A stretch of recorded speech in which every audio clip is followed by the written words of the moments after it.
Finally আবারও চলে আসলাম line বেটে। সো গতকালকে লাইন বেট থেকে গেম প্লে করেছিলাম এবং ইন্ডিয়ান পোকার গেমটা খেলছিলাম। সো ইন্ডিয়ান পোকার গেমটা খেলে ভালো পরিমাণে একটা প্রফিট আসছিল।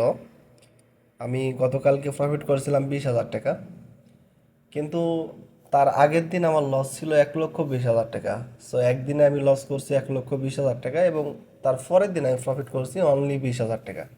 সো মোটামুটি এখনও পর্যন্ত আমার 1,00,000 টাকা লসে আছে। সো এই লসটাকে কভার করতে হবে ইন্ডিয়ান ফুকার অথবা আন্ডার অ্যান্ড ওভার 7 অথবা ক্রাশ, যে কোনো গেম খেলে হোক না কেন। সো আজকে আমি ট্রাই করবো আমাদের লসটাকে কভার করার জন্য। জানি একদিনে এটা পসিবল হবে না, তবে আমি সর্বোচ্চ ট্রাই করবো আজকের ভিডিওতে। সো ভিডিওটাকে স্কিপ না করে সম্পূর্ণ দেখতে থাকুন। এবং শুরু করার আগে আপনাদেরকে একটা ইনফরমেশন দিয়ে রাখি, আপনারা যারা 18 বছরের নিচে আছেন অবশ্যই আপনারা এই ভিডিওটাকে স্কিপ করবেন, কারণ এই ভিডিওটা আপনাদের জন্য না। আমার ইউটিউব চ্যানেলে শুধুমাত্র গেম লিঙ্ক সম্পর্কে আলোচনা করা হয়।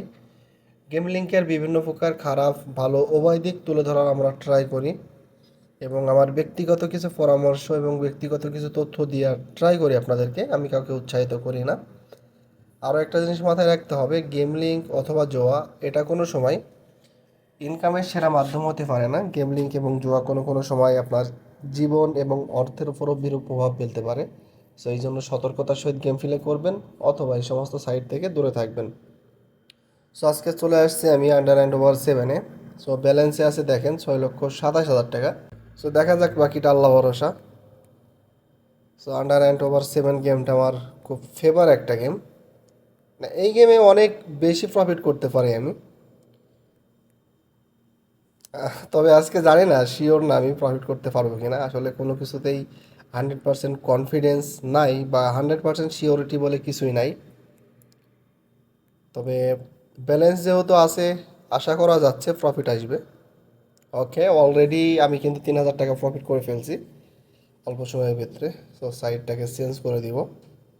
ফাইনালি আবারও প্রফিট পাইছি 2,944 টাকা। ভালো ছিল, এটা খারাপ না। আবারও সাইড চেঞ্জ করে দিব। লস করলে ডবল শট বাই। সো এবার শর্ট দিব 5,120 টাকার।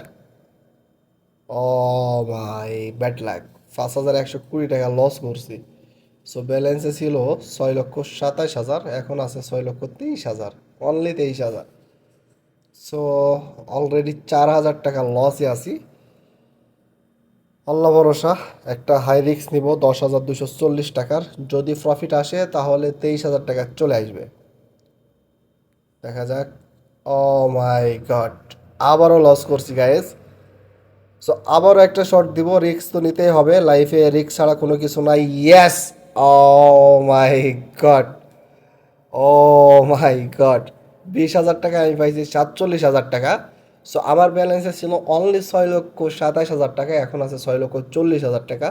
অলরেডি আমরা কিন্তু প্রায় 10,000 টাকা, সরি 13,000 টাকা প্রফিট করছি। 13,000 টাকা অলরেডি আমাদের প্রফিট হয়ে গেছে। সো আবারও সাইডটাকে চেঞ্জ করে ব্যালেন্স মিনিমাম করে দিয়ে শুরু করব। সো আপনারা যারা ইউটিউব চ্যানেলে নতুন আছেন অবশ্যই চ্যানেলটিকে সাবস্ক্রাইব করবেন, বেল আইকনে ক্লিক করবেন। আর আপনারা যারা এই সমস্ত গেম খেলতে যাচ্ছেন তাদের কাছে আমার অনুরোধ থাকবে, আপনি যদি নতুন প্লেয়ার হয়ে থাকেন তাহলে আপনার এই সমস্ত গেমে ঢোকার প্রয়োজন নাই, বা এই সমস্ত গেমে আপনি নতুন অবস্থায় ঢুকে তেমন একটা প্রফিট করতে পারবেন না। এই জন্য আপনার উচিত হলো সর্বপ্রথম ইউটিউব থেকে আমাদের ভিডিওগুলো দেখা এবং মোটামুটি একটা ধারণা অর্জন করা, তারপরে গেম প্লে করা। তো শুধু শুধু আপনি টাকা ইনভেস্ট করে লস করবেন, পরে আবার কমেন্ট করে আমার দোষ দিবেন, ভাই এটা হবে না। তো সর্বপ্রথম আপনারা আমাদের ভিডিওগুলো দেখেন। আমাদের প্রত্যেকটা ভিডিওতে আমরা ইনফরমেশনমূলক ভিডিও তৈরি করার ট্রাই করি এবং আপনাদেরকে সঠিক ইনফরমেশন দিয়ে থাকি। বা এখানে 100%, 100% মনে করেন রিস্ক আছে, আপনার লস যাওয়ার সম্ভাবনা আছে 100%। আপনার ব্যালেন্সে এখন হয়তো 6,00,000 টাকা আছে, 5 মিনিট পর নাও থাকতে পারে। এর গ্যারান্টি বা এর সিওরিটি কেউ দিতে পারবে না, তাই না? যারা পুরাতন প্লেয়ার আছে, যারা গেম সম্পর্কে মোটামুটি যাদের ধারণা আছে, তারা অ্যালগোরিদম সিস্টেমটা বুঝে তারা প্রফিট করতে পারে। ভাই দেখেন, আমার ব্যালেন্সে ছিল হচ্ছে 6,27,000 টাকা, এখন আছে 6,50,000 টাকা। সো আমার টার্গেট কমপ্লিট হয়ে গেছে। আমি আর একটা গেমও লাগাবো না, এখনই গেম থেকে বাইরে হয়ে চলে আসবো। কারণ আমার যে টার্গেট সেটা আমি কমপ্লিট করে ফেলছি। এবার যদি আবারও টার্গেট নিয়ে শুরু করি, হয়তো বা লস চলে যেতে পারে, কারণ কোম্পানি আমাকে যে প্রফিটটা দিয়েছে সেটা আজকের জন্য আমার যথেষ্ট, আজকে আর লাগে না। সো ভিডিওটা এখানে শেষ করব। সো আবারও দেখা হবে নতুন কোনো এক ভিডিওতে, নতুন কোনো এক তথ্য নিয়ে। ততক্ষণে ভালো থাকবেন, সুস্থ থাকবেন। যদি চ্যানেলে নতুন হয়ে থাকেন অবশ্যই চ্যানেলটিকে সাবস্ক্রাইব করবেন।